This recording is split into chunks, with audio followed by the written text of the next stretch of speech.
Hello and welcome to SEO is Not That Hard. I'm your host, Ed Dawson, the founder of keywordspeopleuse.com, the place to find and organise the questions people ask online. I'm an SEO, developer, affiliate marketer and entrepreneur. I've been building and monetizing websites for over 20 years and I've bought and sold a few along the way. I'm here to share with you the SEO knowledge, hints and tips I've built up over the years. Hello, welcome to episode 94 of SEO is Not That Hard. Today I'm going to be talking about why you should be reading Google's guidelines. This is for anybody, no matter how well qualified you think you are or are not in SEO, whatever your experience level.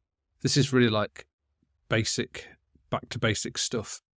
And the reason why I'm saying I think this needs reiterating is because I see so many people of so many different skill levels saying things that either contradict with or just seem like they haven't read these. And if you're a beginner, it's really the best place to start.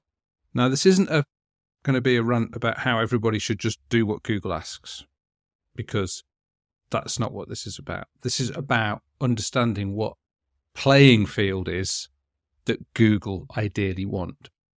Because like it or loathe it, Google send nearly 70% of all outbound clicks to the web.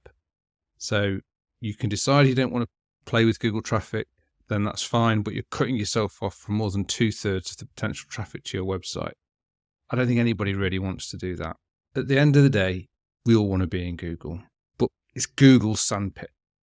It's their rules that we all have to work with, regardless of which side of those rules we work. You may decide to be black hat and you're going to work against those rules. You may decide to be white hat and purely only work within them. Or you may decide you're going to push the boundaries a little bit and see where you get. All approaches are fine as far as I'm concerned. But what's important for everybody is that we understand where the line is that Google has drawn for every piece of their index, every piece of their rules, all their guidelines. You need to know them.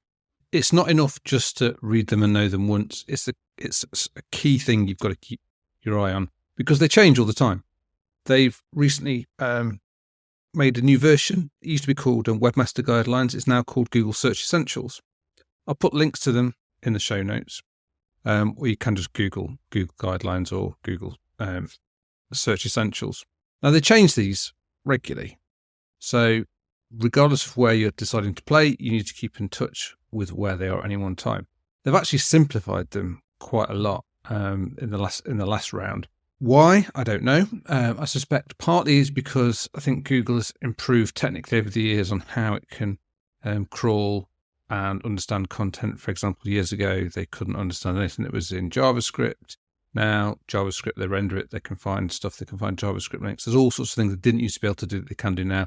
And that's probably to the point where there's less and less technical rules probably now than there were many years ago in terms of how they can find and understand stuff on a page. So that's probably what they're asking people, or simplifying what they're asking people to do in some cases. They split their essentials into technical requirements.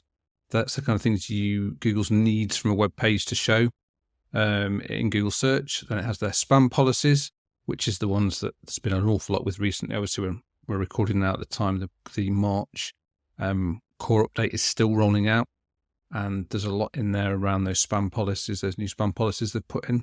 They're really key to know and understand, because they're the things that are most likely to cause you penalty issues. And then they have their key best practices, which is some other things on how you can help improve how your site appears in Google search results. So there's three elements. So they're kind of the key ones. Yeah, you want the technical elements, technical requirements to know what you need to do to make sure that your content can be indexed, the spam policies to make sure that you stay on whichever side of their spam rules that you want to stay on, and then some key best practices for how you can improve how your site appears in the Google search results. So these are the basic ones to get through. And there's not a huge, you can read through this stuff in less than an hour probably on the Google Search Essentials. But do keep up to date with it. Do watch out for changes and follow, I would say suggesting following people on Google's search liaison team who will generally tweet and make announcements when these documents and these things are revised and updated. The other thing then I would suggest that people really read and take heart of is the Google Rater Guidelines. Now, I did a whole series of podcasts about the Google Quality Rater Guidelines about 4 or 5 months ago. And that is a bigger document to read. It does go into a bit more depth with certain more examples of the kind of things Google's looking for. Now, those guidelines, if you're not familiar with them, they're the ones that are used by the Google quality raters that Google employs all around the world, who they use to train their machine learning models. So these are people that will be given lists of websites to go to, and then they'll be asked to rate the quality of those websites on a whole range of features. And this is where, in many respects, Google's trying to get a human to qualify the EEAT, the experience, expertise, authority, and trust of any website. And they use these ratings to train a machine learning model that can then evaluate other sites against that data set. Now, there's huge amounts of detail in that. It is a little longer than an hour read, but once you've understood the basic Google Search Essentials and you're now looking to take your thinking about how websites should be designed and the kind of features you do and don't want to be putting in, and the kind of some of the things you want to avoid, because there's lots of the things that Google doesn't like in those Google Quality Rater Guidelines that are very worth reading about, because it can give you clues towards the kind of things that you should and should not be creating. So yeah, that's the next step. Now, once you've read these documents, digested them, and have an understanding of what Google's baselines are, then it means you can then, any other SEO advice you hear from anybody else, from whatever side of the SEO world and fence they sit on, you can at least then compare it back to what you know Google wants. And then you can make a decision on any tactic that you follow, any strategy you follow.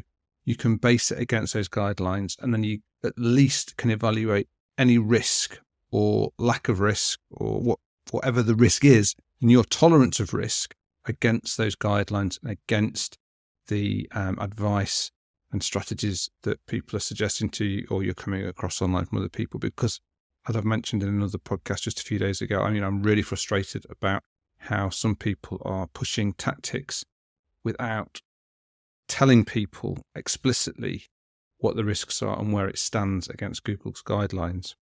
And again, I don't mind what people do, what tactics they do, and what side of the fence they choose to sit on.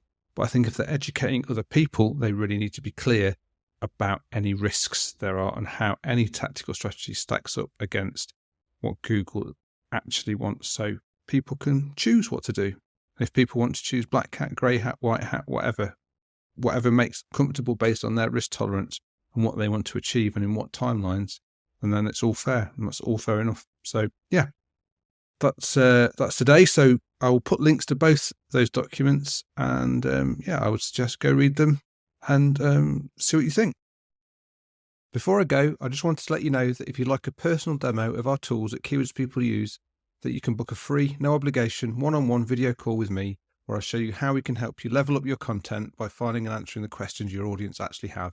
You can also ask me any SEO questions you have. You just need to go to keywordspeopleuse.com/demo, where you can pick a time and date that suits you for us to catch up. Once again, that's keywordspeopleuse.com/demo, and you can also find that link in the show notes of today's episode. Hope to chat with you soon. Thanks for being a listener. I really appreciate it. Please subscribe and share. It really helps. SEO is not that hard. It's brought to you by keywordspeopleuse.com, the place to find and organise the questions people ask online. See why thousands of people use us every day. Try it today for free at keywordspeopleuse.com. To get an instant hit of more SEO tips, then find the link to download a free copy of my 101 quick SEO tips in the show notes of today's episode. If you want to get in touch, have any questions, I'd love to hear from you. I'm at Channel5 on Twitter. You can email me at podcast@keywordspeopleuse.com. Bye for now, and see you in the next episode of SEO is Not That Hard.